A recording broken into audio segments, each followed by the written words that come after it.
Clint the Drunk tó bá rí báyìí wá kọ́kọ́ máa rẹ́rìn. So those are the people in Nigeria àwọn yẹn tí mo wò ń gbà yẹn nìyẹn. Clint the Drunk is in fact. Àwọn Clint bẹ̀rẹ̀ ṣáájú yín. Clint the Drunk. Within that period of time tó jáde lèmi náà jáde. Okay. Share them more. It's about luck. In fact, I have a challenge in Ibadan. Mo bí ataba wọn sọ̀rọ̀ débẹ̀. Mama ṣe máa sọ̀rọ̀ débẹ̀. Ta ni first comedian tó jẹ́ Nigerian comedian tẹ́ kọ́kọ́ look up to? Clint the Drunk. Clint. Àwọn wo ni set Clint the Drunk in mind? I Go Die, Alibaba. Clint wà pẹ̀lú Alibaba. Oh, those are that group. I'm on Night of 1,000 Laughs láyé àtijọ́. Okay. Clint the Drunk, Alibaba, I Go Die. Basketman. Ẹ má bínú, Baba Àgbà, worldwide. Basketman. Basketman was also someone to look up to because his own comedy was also more. What I was aiming at was being entertaining, informative, and educative. Yeah. So most of his comedy up till now is more of educative, things that would give you education and inform you. But for Clint the Drunk, it was more of entertainment, body gesture, that kind of. So I want Mongo basket mouth. So they were in that kind of group.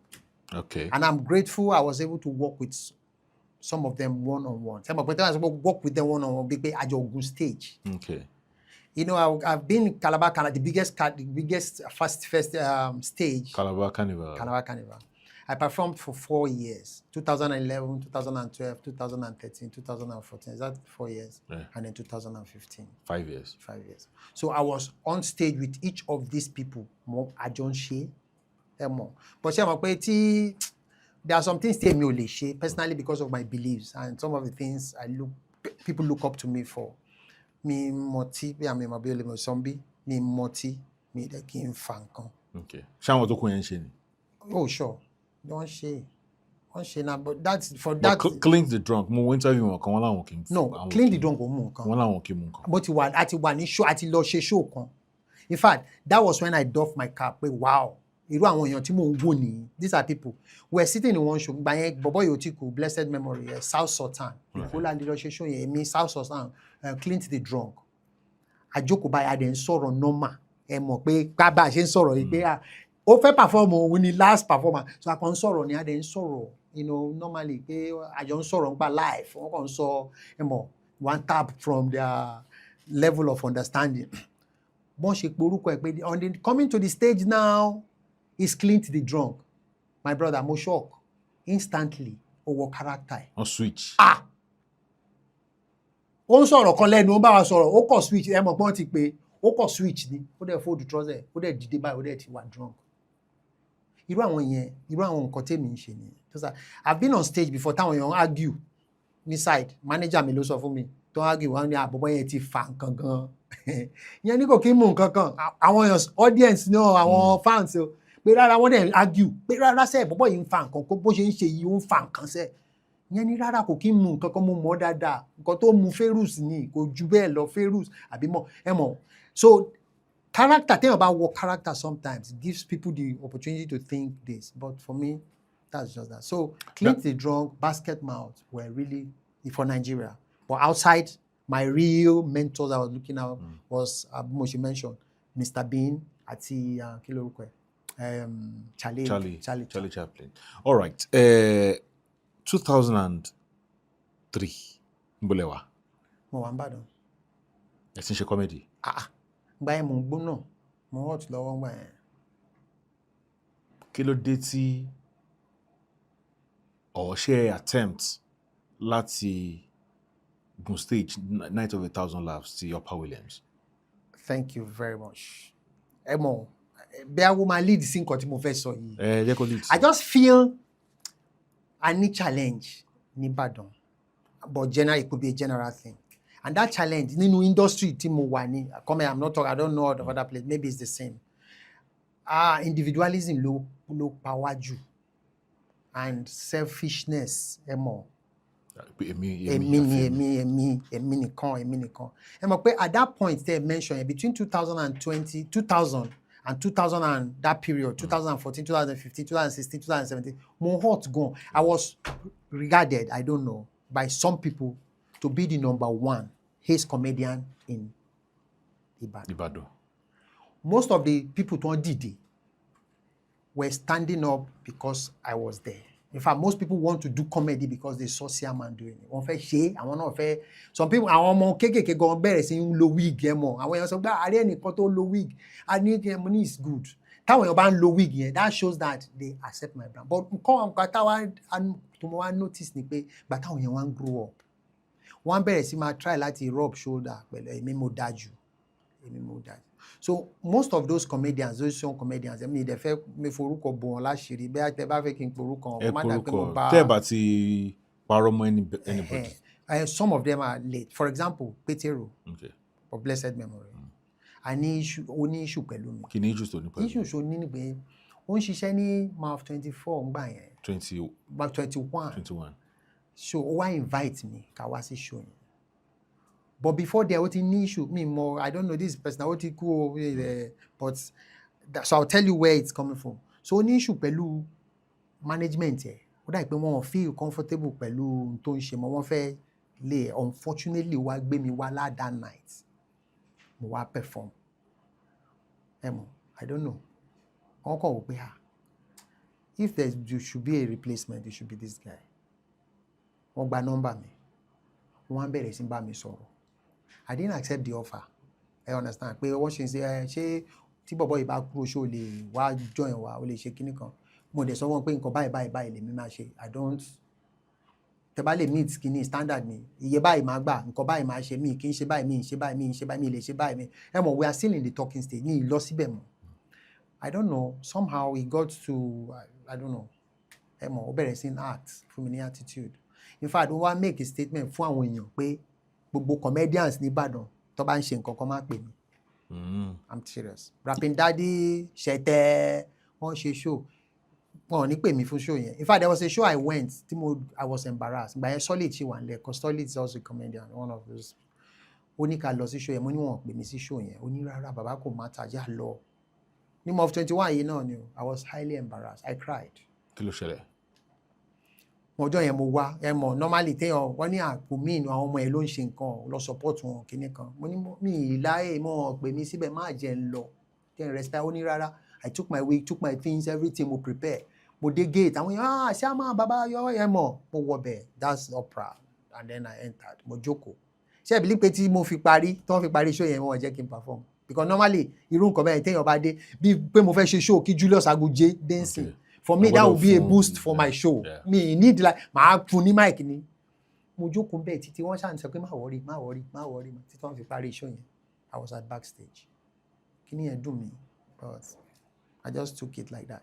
Now, ìgbà tí ó bẹ̀rẹ̀ a night of 1,000 laughs. I performed the first night of 1,000 laughs tó wá sí Ìbàdàn. Really? Funny. I can show you the pictures. I didn't even know you were going to ask me. Adeyinka the first. Clint the drunk was in this thing. Tattoo nìyẹn o. Àpò àwọn mẹ́rin. Aya photo. Kí ni ọmọ bàbá? Oh yeah, ọmọ bàbá. You remember that day, that time that they came. They were war comedians. If you remember, war then. Very, what to find. Fine. So about time yẹn gan, that very, I was there. And when I performed, kò ń ṣe ẹnu, Ibadan stood up. They stood up with applause because it was raw. It matched with them. Kò ń ṣe pé it was there. But later I realized now, but Adeyinka fẹ́ ṣe the second one, wọ́n pè mí. So I was wondering why. Chibing Adeyinka ló ní show àkọ́kọ́ tẹ́ sọ yẹn. Yes. Kò ń ṣe Upper Williams. No, Upper Williams. So that means kò ń ṣe Love Matters then sọ yẹn. Love Matters. Okay. No. Night of 1,000 laughs. Yeah, no. Night of 1,000 laughs. Okay. Upper Williams. Mo ṣe sẹ́. Okay. Níbàdàn, yes. First one. Mi ìmọ̀kan gbé wá Ìbàdàn. Wọ́n wà. Oh, okay. Wọ́n wà. I did it. Okay. Then ti Gbenga Adeyinka, Right. Love Matters. Ó pè mí, mo lọ, mo perform. Ìgbà tí mo perform tán. Ó wá sí second time kò pè mí. Now I realize that some comedians went and asked that he shouldn't call me. Ṣé ẹni prove yẹn lọ́wọ́? That's a long time.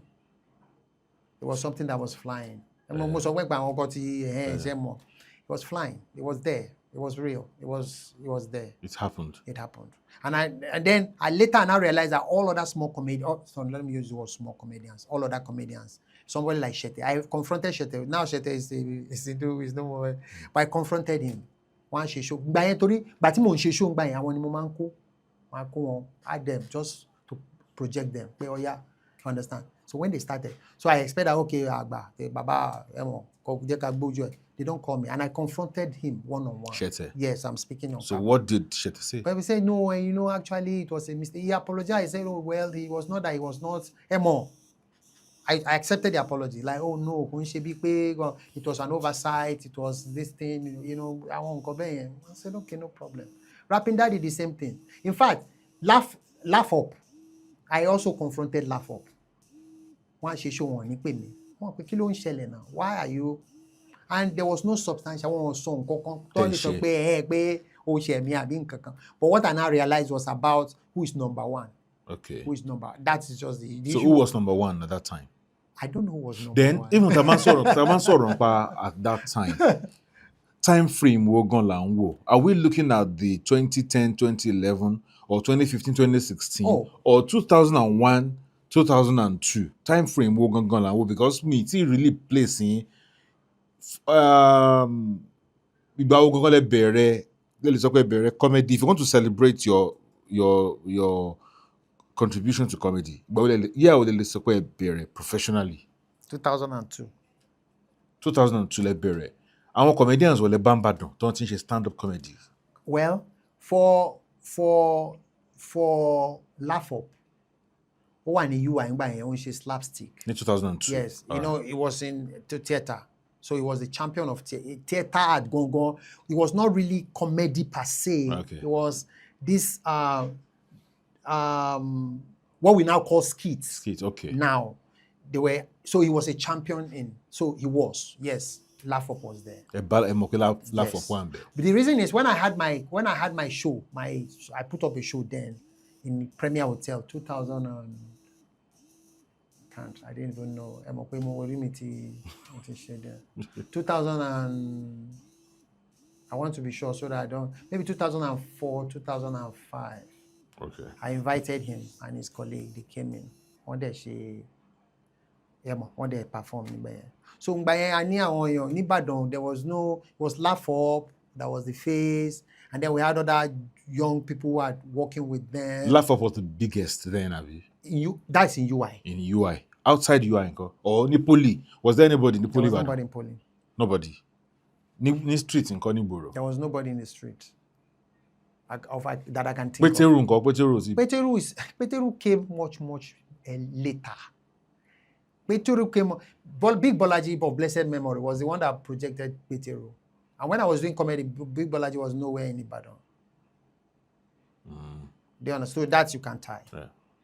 So he was not where he's nowhere. There are comedians that were on ground that were coming because when Laugh Up was in the UI, there were other people who were under all this. Laugh Up was a more of UI champion. I don't know how to say. If they do something, he's the one. It was big in UI. UI. Yeah. So we had people who we can call that were there. I have somebody like Thompson Lawyer. Okay. Thompson Lawyer was a comedian. He was also one of those sets. We have Solid. Okay. We have Afuda. Shafuda's were around, man. Afuda. Yes, now. In 2000 No, now I'm pulling it up. 2007, 2008, like. Ambassador Uncle. Ambassador, I don't know who was Ambassador. I don't know. I heard that name before. Okay. I know. We had other people who came in between, or were in between. But I'm telling you, people that you can look up and. Okay. Can you influence Isaac Brown? Oh. To one knee.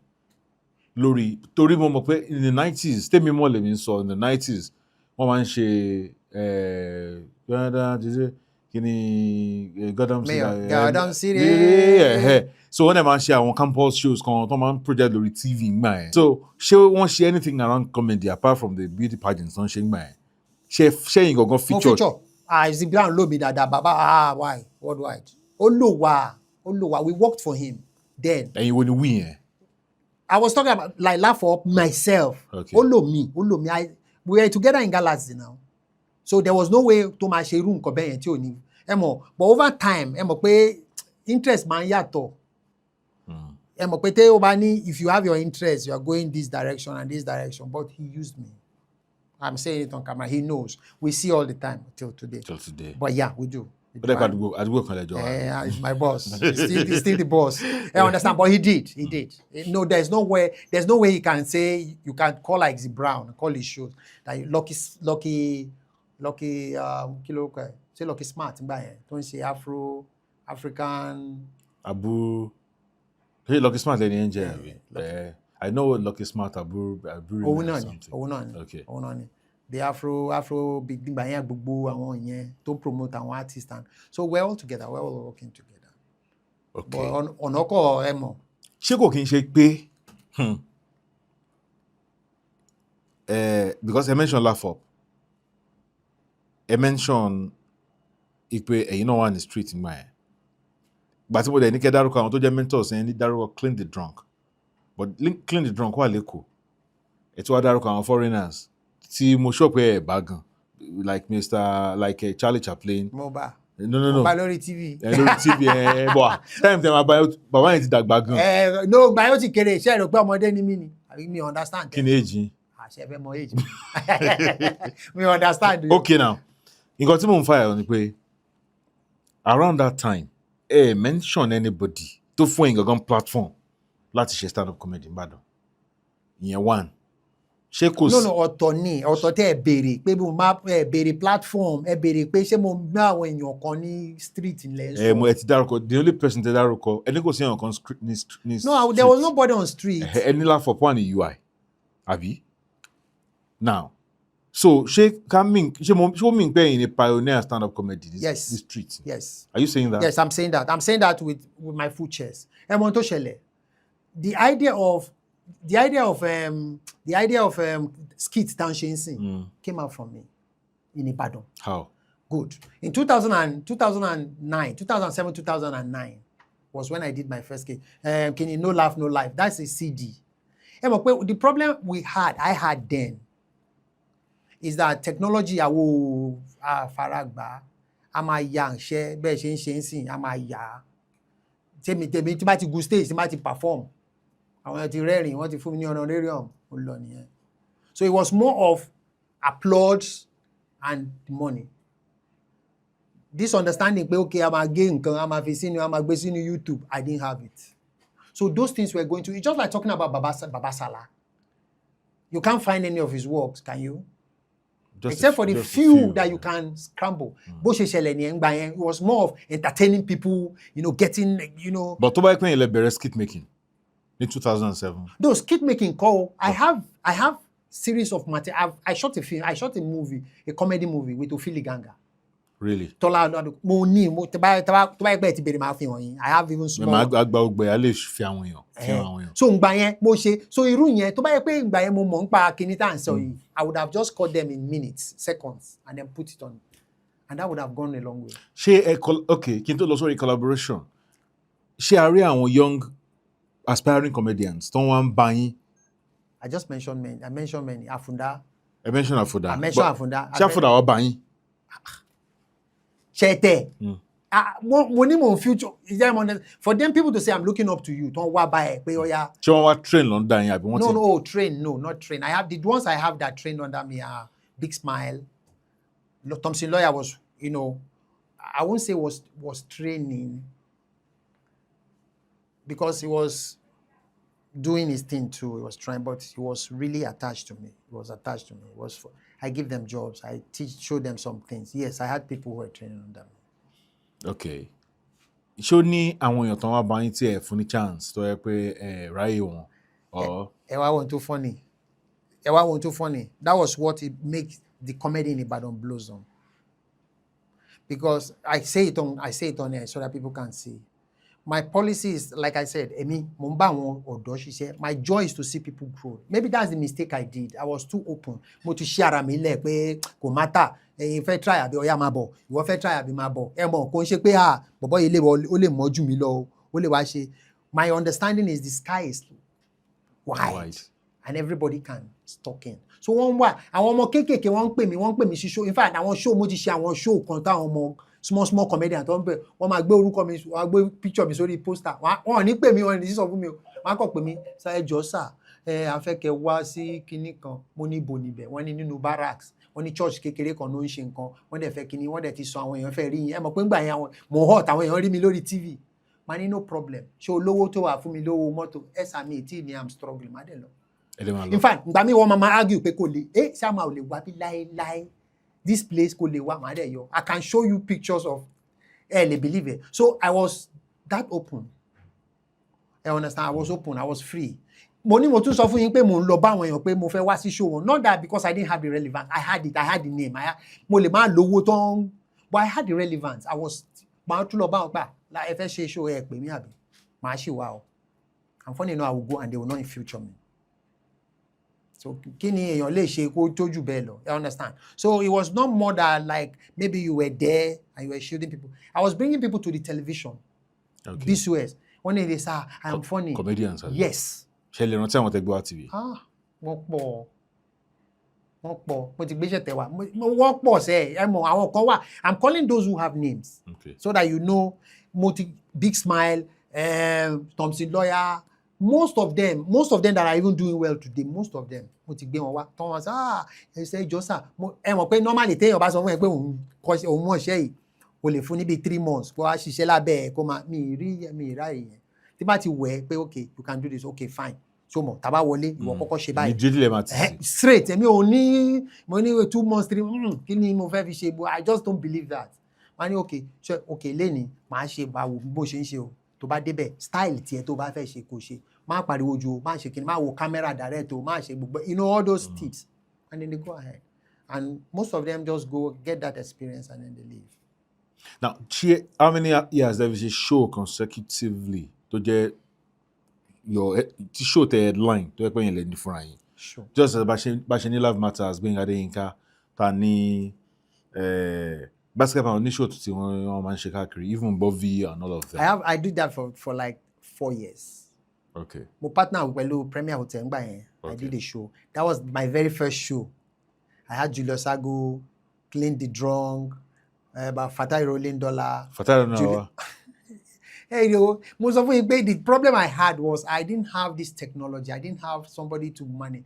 Torí tó bá jẹ́ bẹ́ẹ̀ màá ti gbogbo bá a ṣe ń sọ̀rọ̀ yìí. Ẹ kàn máa ju ẹ. Mọ̀ ẹ̀yin gan mọ̀ you know at least we have worked together. It's not that so ẹ máa mọ̀ pé kò ń ṣe but when there are no records then the legend has to just speak for themselves. Nǹkan tó ṣẹlẹ̀ nìyẹn and ẹ mọ̀ pé ó máa wá di tàn àwọn yẹn máa wò pé sure but àwọn tó mọ̀ wọ́n sọ pé yes ó mọ̀ ẹni ẹ̀wù tó ní nǹkan báyìí yes I was excited wọ́n sọ pé ẹ̀ ń wá mi. Yeah. And I want to appreciate this show. Agbaleto, you are doing a good job. First of all, let me so that it's not about me. And she a good job. And the good job is that you are going back to the archives. A lot of people don't want to do that. They just want to move on. They want where it's born in. They want to call people who are. But you're going back and say, let's wait a minute. There are some people who did this. If they have done that for Baba Salah, if they have done that for other legends that we know, their lives wouldn't have been that, because now people will say, oh yeah, wọ́n lè pè yín sìn pé bọ̀bọ̀ yẹn ṣó lè ṣe wedding, ṣó sì ń ṣe ẹmọ mo mọ̀. The reason is it's like bringing it back to life and say, okay, can we start all over again? Can we do this because we have it?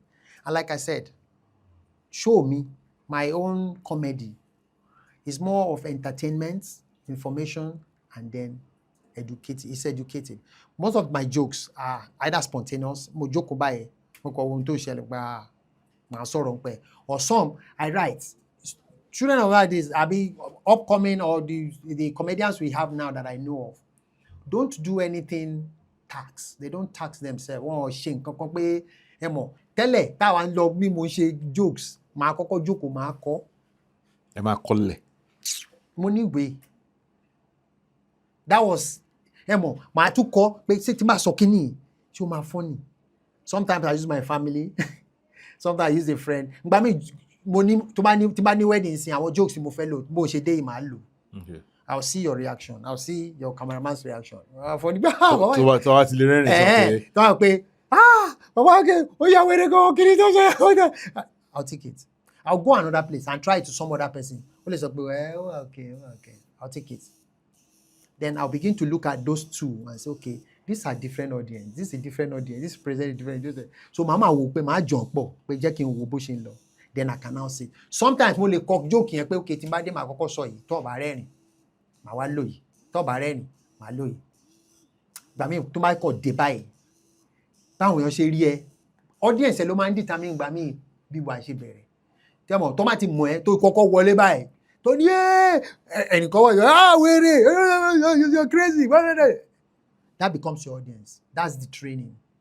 And you face those people. Látara wọn, wọ́n máa expand. You understand? Wọ́n máa expand. Tí wàá fi cover crowd, wàá fi cover intuition. And then, tó bá sọ àwọn joke tó wà relevant to people. Ṣé bí mo ṣe sọ tó lé quickie yẹn, you laughed. And I'm sure you know what I'm talking about. Mi sọ pé túlẹ̀ but ó ti yẹ ó ti wọnú ara ẹ lọ. Ayẹ ìwà kó àwọn pé wọ́n ìyàwó èrè. Ìyá yóò ké ẹ̀yin náà ní bẹ́ẹ̀dì ẹ ní ayé àtijọ́. Wà á máa picture bá dáàdì àti mọ́mí ẹ̀ pé dáàdì wèrè wọ́n. So but that's what works. That's how it works. If I want to talk about tribe, I do. Now, abusive comedy tó jẹ́ pé àwọn èèyàn máa ń ṣe. Tó pọ̀ sí. And I don't like it. I run away from it. But sometimes audience will push you. Àwọn kan fẹ́ enjoy ẹ̀. Àwọn kan wà tó yẹ pé ìyẹn gangan ni tiwọn. Bó ṣe wọlé wọn ní see your dirty face, your mouth ẹnu ẹbí kíní kan. Irú yẹn, you don't spare them. Bí a pé òun sọ̀rọ̀, wọ́n máa sọ pé it's a lie, shut up Joe, it's a lie. You so they run with your mouth all like this, I know that. Ẹ mọ̀, what nǹkan tó fẹ́ ṣe ni pé o fẹ́ caution ẹ̀.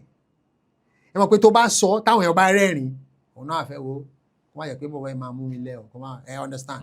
It's not that but táwọn èèyàn bá dancing ọkọ̀ dẹ bẹ̀rẹ̀ sí búyàn the F word ó yọ kíní Gen Z mẹ́lẹ̀ máa rẹ́rìn sí but you can imagine àwọn àgbàlagbà tó wà ń bẹ àwọn elite àwọn nǹkan kan wọ́n máa pé this is nonsense wọ́n ní pé ẹ̀ mọ̀ you understand but tó bá sọ nǹkan tó not that you will not probably once in a while have a little like but it's much more easier. Alibaba. Yeah. Did you at any point have an interaction with him? Alibaba was one person I wanted to meet because he is somebody who was really there to give platform to young artists. Do you agree that Alibaba is the father of modern 100. comedy? You agree? 100. You know, being a father does not mean you should be funny. You know, because I think that's the problem. We expect that, you know, you talk about those who have talents and those who are father. Father is somebody who is there that can make things happen. Father. One lè pè mí father. Even though I don't have the platform that will put me in that I'm a father. Torí àwọn kan wà tí mo ti mentor. Yes, I can stand and say, and that was my worry. That was the worry of a lot of people. Pé àbọ̀ kí ló ṣẹlẹ̀?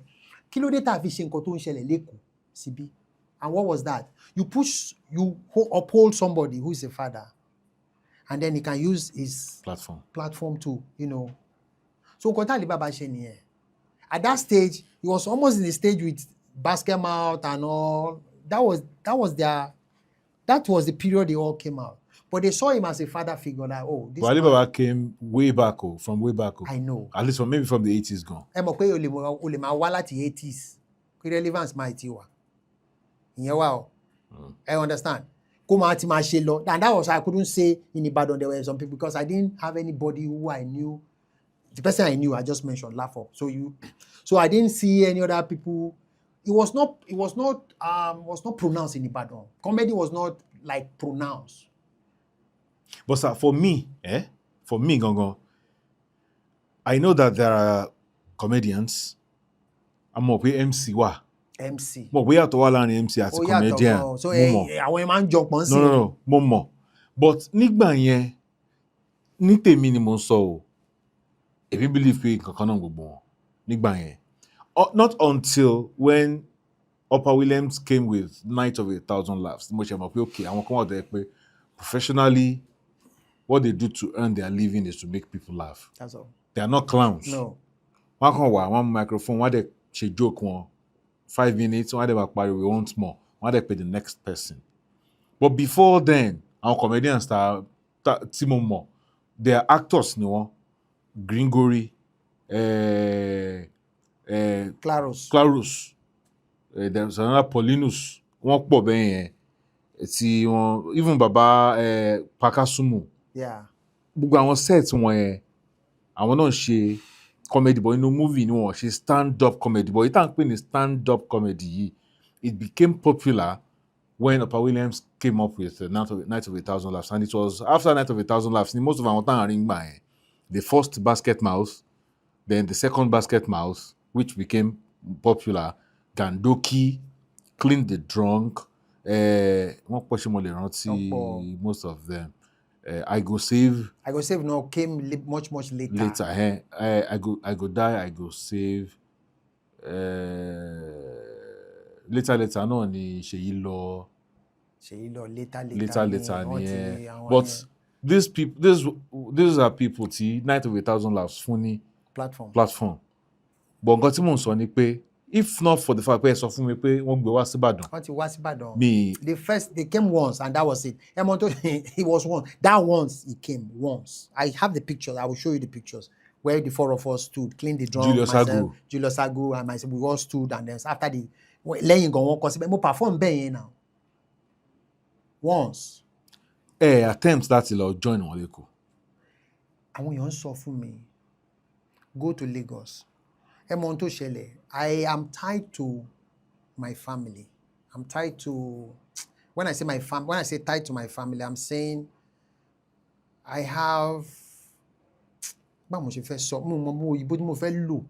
I felt I cannot just go to Lagos. You know, àwọn kan máa ń hustle bẹ́ẹ̀ yẹn, kó kàn lọ pé mo gbé bag mi jẹ́ kí n lọ. Àwọn kan lè lọ anywhere. Kí n ṣáà lọ tó gbé mo wá kíní. Mi ní irú liver yẹn. Okay. Me. You are more of a family man. Yeah, I'm more of a family-oriented. Okay. You understand? These feelings of tí n bá lọ, kí ló máa ṣẹlẹ̀? How will that kind of thing. So it was something that was tying me down. Okay. Àwọn èèyàn ti sọ fún mi pé there was a time àwọn èèyàn sọ pé man, o kàn waste talent ní Ìbàdàn. Tó bá ti dé kù once, ó ti ṣe kíni. But that was it. Did you really make owó ní Ìbàdàn? No. Ṣé regret pé lọ sẹ́kọ̀ọ́? I don't have a regret. I will tell you why. Me make owó. But I made money. I made the money in Calabar Carnival. Oh, okay. I did. I made a lot of money. I go to Calabar Carnival. I told you back to back. Won't pay me. Sometimes 500. Not 5 days. 5 years. 5 years. So each time I go, I get 500,000 per performance. Sometimes 300,000. And I go. Maybe so they call me after the Calabar Carnival. They call me for another thing and like that. So I substantially made some money. Ṣé lẹ fi kọ́lé ni? No. Mo fi kọ́lé. Mo ń ṣiṣẹ́ mi. I had my own job. Ṣé mi wo lẹ ń ṣe? I used to be a physical facility manager for an international organization. Physical facility manager. I build house, I make renovations and like that. Okay, bẹ́ẹ̀ gọ́lẹ̀ sí ń rówó gan àbí? So ni ò jẹ́ kí comedy yẹn kàn ṣe ní part time? No, mi ò ṣe part time. Now the question you asked me, do I have any regret? No, I don't. And that will make me want to cry on TV. What I notice is that the comedy I do bless the lives of people. So for me, that was why I didn't push further. I was satisfied. I thought mo kàn ní feelings pé mo ní satisfaction. So, okay. Somebody an old man met me in the bank. Can you imagine? I have so many experiences.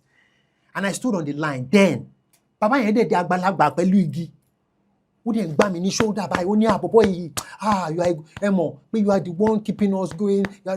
And I looked at the old man, and everybody started, hey, money, Siaman, the laughter master, Bisho, and those kind of feelings give me that joy to feel that life. That's thank you.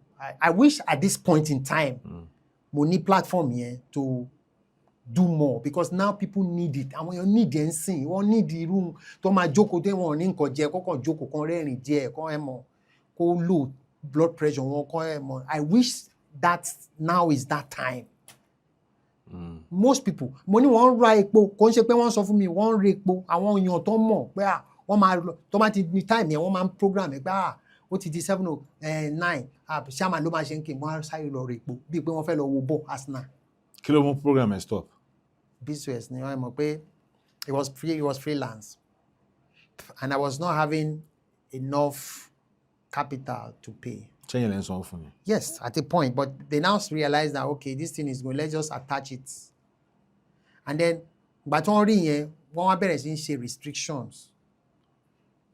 When he came back, when he came to BCS, he was the one that reinforced that thing, making share. You know, they were say, okay, let's give him stipends. Could they meet up? I have to get artists, pay them, you know, people that will join me in the program. My phone low motto, my and go I take some. So it was very low. So at the point, but one better restructure BCS better. There was a time they had to buy any and I didn't go back. I didn't go back to try to. No, let me. No from. What's also in time, yeah? Kusumi. But like I said, there was structure. You know, when the program is going on and they say, okay, we want to restructure the program, we want to change. I want to change, but the entire organization was, I think it was new administration or something, from Akala to Ajumobi or something. So there were a lot of other things. So, you know, so that was how. And then since then, I just felt, I tried to do other places, radio, one strong more low. Can you just be doing? Low for song man. Should be to the tune of billions. So, but when you share room, and not fair, I want you more entertainment. So one fee pays must be educational. So so I have gone to pockets of places like that. I have a lot of programs in hand. 2014 or 15? Featured in a musical video for Tanino. Boy, this wonderful young man. Bello. Korede Bello. Me know the title on him. One. No lie ko. One. Say one. But me not only one. One only. O ti pẹ́. One there. Bọ́ọ̀lù ṣe fún gig. Well, ṣé mo pé mi ò bribe. Ìgbà bí iṣẹ́ máa sọ̀rọ̀ fún ẹ. That's the challenge. You'll just speak for you. Wọ́n dé ní Ìbàdàn, wọ́n dẹ̀ ń wá àwọn tó fẹ́ ṣe kinní fún wọn. Ìyẹn director yẹn àbí? Wọ́n dé. Èèyàn dẹ̀ recommend mi. Wọ́n dẹ̀ pè mí. Pé ń bo mo wà mo ní kinní, wọ́n ní ó yá kí n máa bọ̀ kí n kó àwọn costume. Kí ló ṣẹlẹ̀ wọ́n ní wọ́n ṣe video. In fact, kí a tó bẹ̀rẹ̀ shoot yẹn gan, Kóredé kọ́kọ́ ti rẹ́rìn náà lọ. Ẹ mọ̀ pé ó blow hair. So gbà tí mo wọ wig, kí ló ṣẹlẹ̀ báyìí? Orin tó ṣe after Godwin. After Godwin. Ṣé mo, and then that's how I didn't. Problem tell me, I don't have a lot of people I can. Come have a tip. Me kukundowo yẹn náà. So. Oh, I love you. I can learn you. So nǹkan tó ṣẹlẹ̀ ni, I was just there. Just let me do my thing. Let me be there. But I'm grateful. So my gains are when I see people say, "Oh, this thing has blessed my life." I hear people talk about. But me go man sọ̀rọ̀ wọn mọ̀ pé mi ni. No, so it gives me joy. That's the joy I get. For you to look for people means they are relevant to you. They are, you know, there must be something they have done somehow. Don't it shake? No, any. And be Joseph nínú Bible. There might be someone who will say, I'm still waiting. I am not giving up. Because I think at this point, Nigeria needs more of that. It needs more of something that will make you... But I want you to one man sing, you know, they won't try. Apart from stand-up comedy, in fact, skit making got to overtake stand-up comedy. Need to repeat event in stand-up comedians man law. But skit making, online. Well, it is true. I feel it's true. But at the same time, well, it's paradigm shift. Trend. The trend is skit making is the trend right now. But like I said, I want you to me share. And I think it's people who value, who knows the value. At a point, we got mixed up. We didn't know who was MC. Because people, when comedy was now booming, and we were one more, they are comedy. So MC, no, as of when we comedy long. Alagaduro, MC. But we have stand-up comedy, we have master of ceremonies, we have compares. Yeah, compare what you're doing right, you're comparing me. Okay. Compare them. Compare lo ń ṣe báyìí. Can you compare at your host? Compare is a formal constructive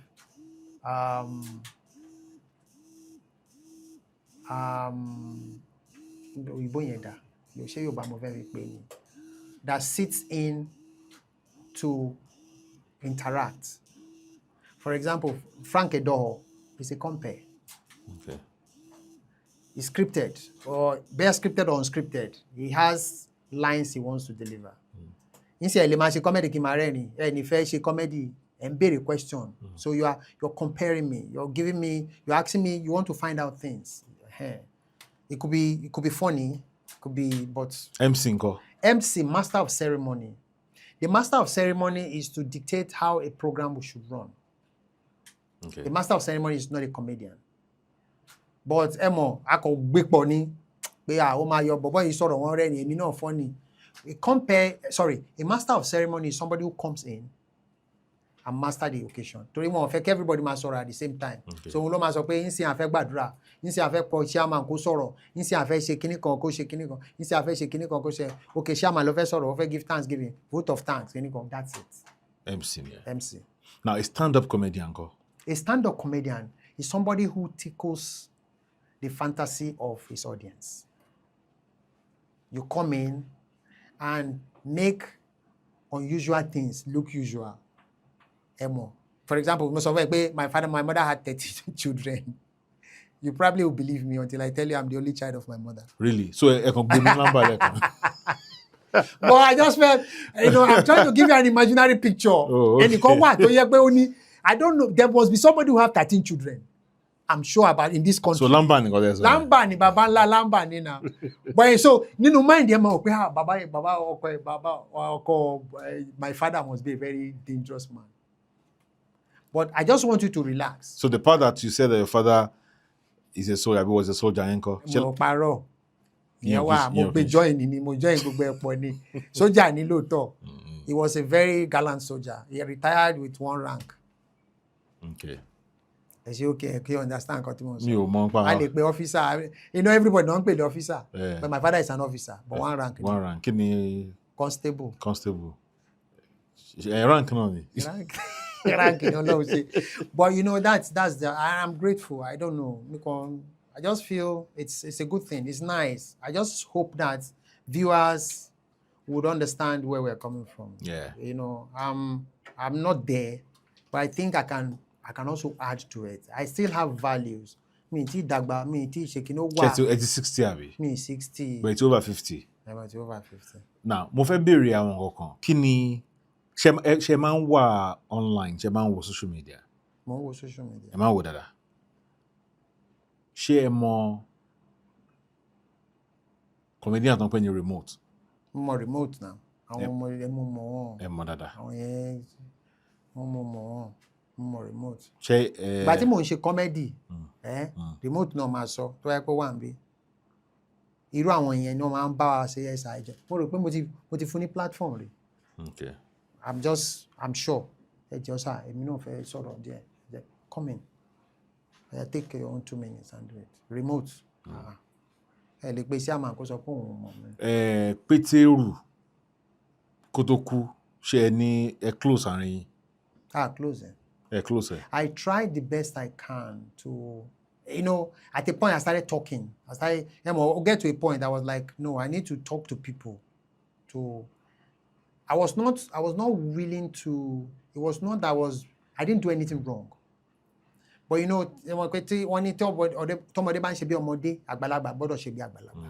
so I was like, I should create this opportunity for him to understand that really nothing went. I never went to that place again. I didn't go. I never had any contract with them. I never didn't. So my friend was like, sometimes I met him in show, kò ní kí mi. Kò ní kí mi. Mo ní shows kan mo ti wà tó ti sọ fún àwọn pé kó má jẹ́ kí n perform. Pé ẹ má jẹ́ kí. Not that shit. So I wanted that opportunity. I realized that Shete was close to him. before even his demise, I called Shepe and I said, this is what has happened, this is what has happened, this is what happened, and this is, how can we, because I don't feel comfortable with this. Well, unfortunately, I couldn't, and I won't say it's a regret, but I just felt it's unfortunate. It would have been something to a key. Now, Rapping Daddy, 2013, when we Rapping Daddy, but Rapping Daddy Bere, but 2013, me Rapping Daddy. What you were doing on TV was what Rapping Daddy was doing. But in Radio Nigeria, Premier FM. So Rapping Daddy was always coming every Monday morning. Lori show come. So Baolen she more Rapping Daddy. More from platform, no.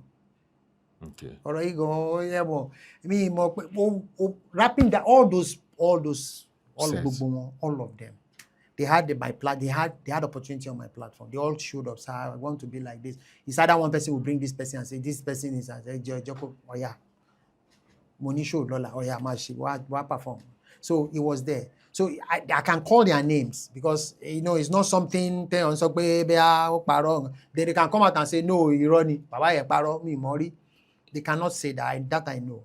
So I gave him platform. So when these things even were happening, I called them when they have shows. I say, you have shows. You cannot even put my picture on your show, even if you don't want me to perform. Because I feel sometimes they think I steal their show. So show stealing. To invite for overshine. It's a grace. Because what I do is I try to give you my best at every point, whether it's mine or yours. Because my belief is, I'm trying to see that this program gets the value of why you called me. It's not about me. It's about by just revealing whatever. Be free, because probably there are things you want me to say, and you cannot in front of the camera and say this.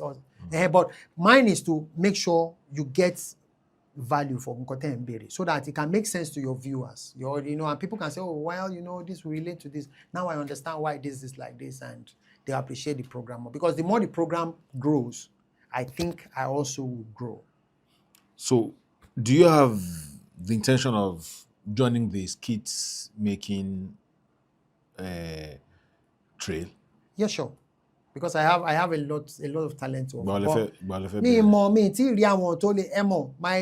limitation is that I need a team that's more into the media space. As in people who can, I need engineers, I need, mine is I have the talent. See, if you have the platform, me, I have the raw talent. Let's sit down and make an agreement and let's work. I'm ready to do that. You understand? You have a team, like for example, you have this now. You say, okay, we want to do a skit. We carry the TV. We have this. I have a script. The 24 minutes is not comedy. Timo shoot. Me, camera, but I need people who are there. I've spoken to a few cinematographers. But then it's a blockbuster movie. You don't want money. They are just a movie. Get better solid. Oh, it's a movie. Can touch movie. We more me and shoot movie. No, no, teach personal. No, okay. It's not a comedy skit. It's not a comedy, but yes, but it's something I'm very sure would hit the market, because it's a difference. Address societal ills. Okay. There's a social menace that we have, and I don't want to say it here because it's controversial, but it's a blockbuster. Finally, what would you have done differently if you have an opportunity to turn back the hands of time? I have no regrets. No regret. But what I would have done differently is what we are doing now, what I just said. Using the technology more effectively. That's my only regret. That's the only regret I have. But I'm grateful for everything. I'm grateful I met the needs of people who needed me, which is one of my objectives, to meet the needs of people. Somebody who is crying and gets to a point and say, okay, let me sit down and relax myself. somebody who feels depressed, somebody who wants to commit suicide and then feels, no, this guy is still giving me hope. What he said is funny, but I think it makes sense. You understand? Like, for example, can you say, okay, and you call, I don't, comedy. You know, say me, I not be normal person. Because normal, but I don't talk Yoruba, I don't tired. I come last time Yoruba person. If I don't talk pidgin, you know, make somebody talk saying he won't kill himself. Can't go market, say he won't go buy anything where he want to kill himself. He can't reach there. He can't ask say how much. They can't say the poison where he want use. Now 25,000. The guy say you decrease. If I get 25,000, I will kill myself. You know that kind of thing. So that kind of thing now, somebody that's sitting down like, oh yeah, that's true. It's educative. So mo sọ pé kò need láti para wa. What are the comedy kan tí láyé ìgbà èmi ìrántí ẹni tó sọ comedy yẹn mọ́ pé àwọn Igbo people kí wọ́n ti mojú ojú. Èmi ni bọ́lá ṣe o like when you say this guy oh more you go dey talk and you wan make am no now you go not let Igbo people come dey look me. No normally Igbo, if you go anywhere where you no see Igbo man come out there, that is for real, because Igbo are industrious and I carry hand for them. And me and Nemeka at that time, this thing has true story. True. No, we dey move from here to we dey go Ojo. I know say Nigeria matter, everybody dey talk. Say this country is not good. Me and guy Nemeka, we dey go. So when we reach, we see where 5 people stand. Yoruba people like that thing. They come dey shout, hey me onigba o lie Ọlọ́run má jẹ́ kino. Now Nemeka say, oga, wetin dey happen? I say, I don't know. Say, let us go and check. Now we reach there. They say anybody wey fit run naked from that junction to Dugbe, 5 million. Nemeka say, are you sure? They say yes. Are you sure? He say yes. I say, Nemeka, I say, brother, don't worry. I say, are you sure? Before you know, Nemeka don't remove his clothes naked. I say, Nemeka, I say, oh, guys, sorry, you don't know what is involved. I say, what is involved? He say, 5 million. Then the guy begin to run naked. Take it. As they run, I saw him bell the night. Bang. People they shout, wait, they say, Baba, wait, they see your cameraman, they laugh. They run. Unfortunately, his mama, they sell pepper for Sango. His mama come out to go buy recharge card, make it take do, you know. Now he see picking the run, come naked. Now he shout, hey, whoa, my son, oh, Nemeka say, Mama, shut up, you don't know what is involved. He said, what is involved? He said, Mama, if I can run from there to Dugbe, 5 million. Mama said, are you sure? He said, yes. Are you sure? He said, yes. Mama said, yeah, move. Now Nemeka begin the fire. Before Nemeka go reach Mokola, he hears somebody they breathe for inside.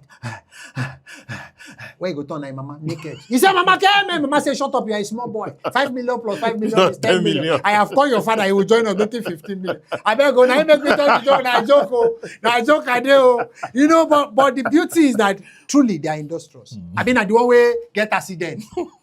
That one I ain't funny pass. He get 3 workers where they work for him and two children and a wife. If they go markets, he get accident. He can't day inside coma for 6 months. Enough we wake up. Igbo man, they can't go hospital. People they cry. Now so your wife they come every day, come cry. The doctors they try. After 6 months, the guy can't get opportunity to revive. He can't open his eye. Bam. The first person when he see my wife, he say Kechi. He say sir. He say hey oh. He say Chi. They begin to call all of them one by one. Neka, Kedu, John, Kedu, Adu, Kedu. He say, hey, who can't they shop? Now shop. Best way John wake up from dead. After 6 months.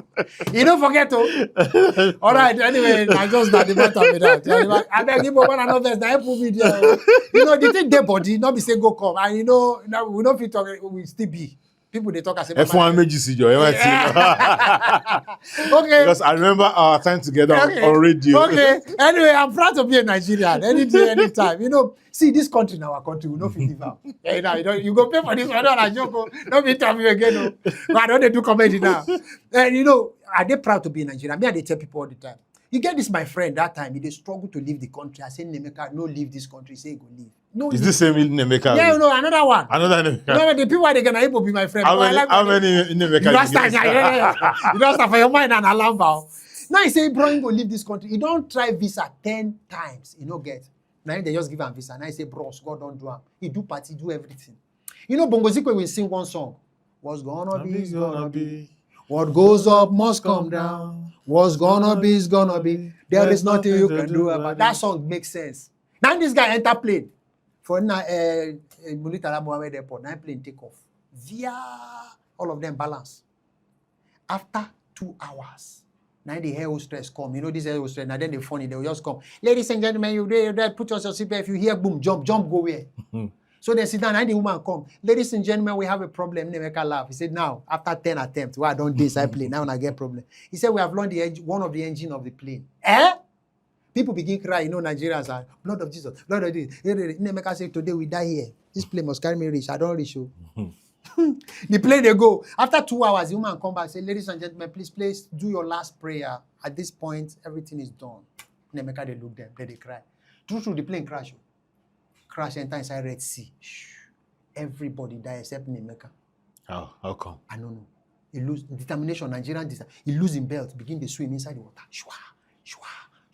Nemeka swim inside Red Sea, 2 hours, 44 seconds. Now he say, make it remove his head, see where in the weather in America. Now he say, welcome to Sudan. He say, God forbid, he enter the water back, turn, and go the north. Swim for 6 hours, 39 seconds. As he go remove his head, you know where he come out from? Where? They say, Eko ni budget. Now, as I speak to you, now the guy they sell Okrika. If to say you don't know where Bogozikwe singer was gonna be, is gonna be. Where you wrong go, you will still come back. So me, I tell them, say me, I'm proud to be Nigerian. I don't think go anywhere. No serious. No, so that's why me I just stay where I did. Not be 2 weeks ago, you go so say Nigerian children they get action. We get talent to lie, to thief, to do well, to improve. Like all now, Nigerian get them footballers, everything. This young man too, I just did. Now I see say they were say leg the pain. Now I call and say, boy, come. Waiting up, he say, brother, you for me low. Now I come out 200 and I give him. 2 weeks later, I see that same boy, they were kind of leg straight. I shock. Me worry boy. Now I call and say, come here. Not be you I see 2 weeks ago where they walk away or like one leg they pay. You say, brother, waiting up, person know they close for work. So now walk it, they do that. Don't close it. You know, public holiday. All right, ladies and gentlemen, this is the Cantacaros of the Potato Minibus.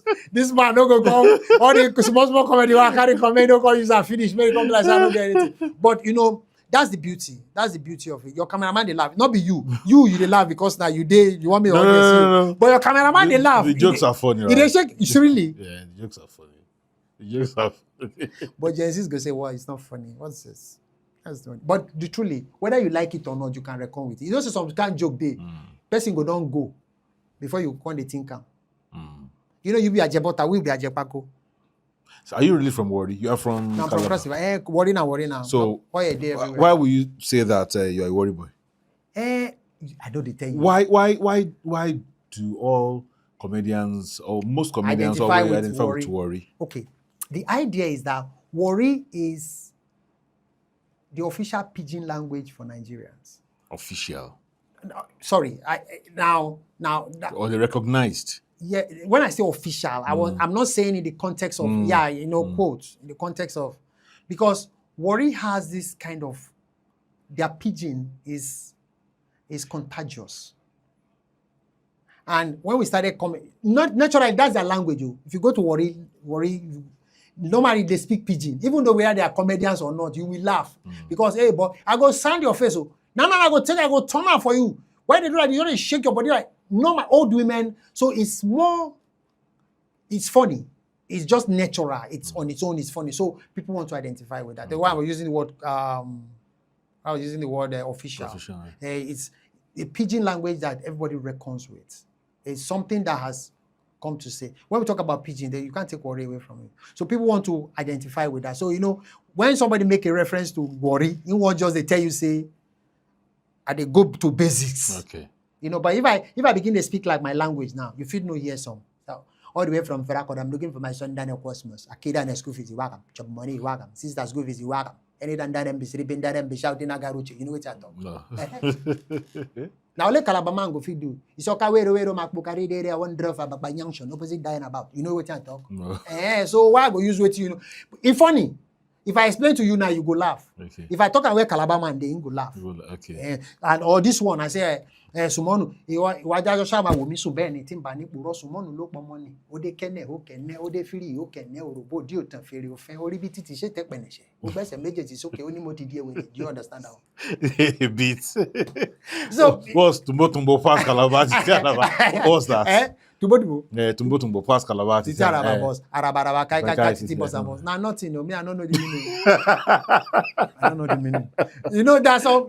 So, but that's the beauty. These are things where would they talk, say people go reckon with. You know, just imagine the person where is just sit down at the thing, come they watch this program.